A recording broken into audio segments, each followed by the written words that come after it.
અમદાવાદના થલતેજ વિસ્તારમાં બનેવી અને શાળા વચ્ચેના ફાયરિંગના મામલે પોલીસે ગુનો નોંધ્યો છે।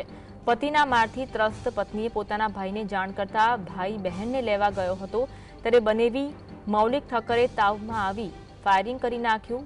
મૌલિક ઠક્કરે 3 રાઉન્ડ ફાયરિંગ કર્યું, જેમાંથી 2 ગોળી શાળા સુધીને વાગતા તે ગંભીર રીતે ઇજાગ્રસ્ત બન્યા। ઘટના બાદ બોડકદેવ પોલીસે તાત્કાલિક કાર્યવાહી કરી અને 2 ઇસમો સામે હત્યાનો પ્રયાસ અને આર્મ્સ એક્ટ હેઠળ ગુનો નોંધ્યો છે। ગઈકાલની જે ઘટના હતી, થલતેજ વિસ્તારમાં ઘટના બની હતી। ફાયરિંગનો બનાવ બન્યો હતો। 3 રાઉન્ડ ફાયરિંગ કરવામાં આવ્યું હતું।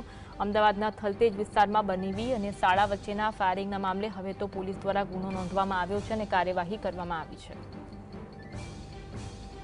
મૌલિકે ફરિયાદીના ઉપર ફરી 2 ફાયર કરેલા અને એને પેટના ભાગે ઈજા થયેલી।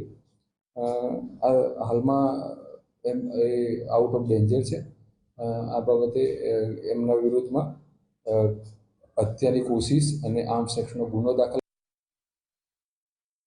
કરીશું। સહયોગી વિરેન્દ્રસિંહ અમારી સાથે લાઈવ જોડાયા છે। વિરેન્દ્ર, અમદાવાદના થલતેજ વિસ્તારનો બનાવ છે, બનેવી અને શાળા વચ્ચે ફાયરિંગનો મામલો, હવે તો પોલીસ દ્વારા ગુનો નોંધવામાં આવ્યો છે, શું વિગત મળી રહી છે?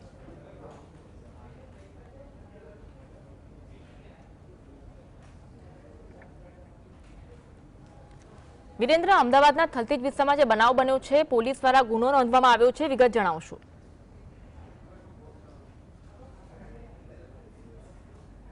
લાગે છે સંપર્ક નથી થઈ રહ્યો। અમદાવાદના થલતેજ વિસ્તારમાં બનાવ બન્યો હતો, બનેવી અને શાળા વચ્ચેના ફાયરિંગના મામલે પોલીસે ગુનો નોંધ્યો।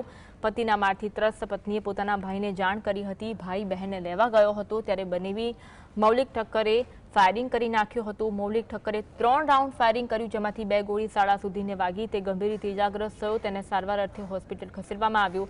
ઘટના બની બાદ બોડકદેવ પોલીસે તાત્કાલિક કાર્યવાહી કરી અને 2 ઇસમો સામે હત્યાનો પ્રયાસનો ગુનો નોંધ્યો છે। વધુ વાતચીત કરીશું। સહયોગી વિરેન્દ્ર અમારી સાથે લાઈવ જોડાયા છે। વિરેન્દ્ર, શું વધુ માહિતી મળી રહી છે ઘટના અંગે?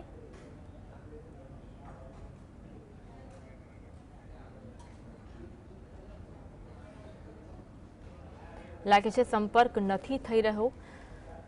અમદાવાદના થલતેજ વિસ્તારનો ગઈકાલનો બનાવ છે, હવે પોલીસ દ્વારા ગુનો તો દાખલ કરી દેવામાં આવ્યો છે, વધુ કાર્યવાહી પણ હાથ ધરવામાં આવી છે, પૂછપરછ પણ હાથ ધરવામાં આવી છે અને વધુ તપાસ હાથ ધરવામાં આવી છે। પતિના મારથી ઘણા સમયથી ત્રસ્ત પત્ની હતી કે જેણે પોતાના ભાઈને આ સમગ્ર બાબતની જાણ કરી હતી અને ભાઈ બહેનને લેવા ગયો હતો ત્યારે જ બનેવી દ્વારા મૌલિક ઠક્કર જે બનેવી છે તેને તાવમાં આવીને ફાયરિંગ કરી નાખ્યું હતું। 3 રાઉન્ડ ફાયરિંગ કરી નાખ્યું હતું, જેમાં મૌલિક ઠક્કરે 3 રાઉન્ડ ફાયરિંગ કર્યું, જેમાંથી 2 ગોળી શાળા સુધીને વાગી હતી અને તે ગંભીર રીતે ઇજાગ્રસ્ત બન્યા હતા।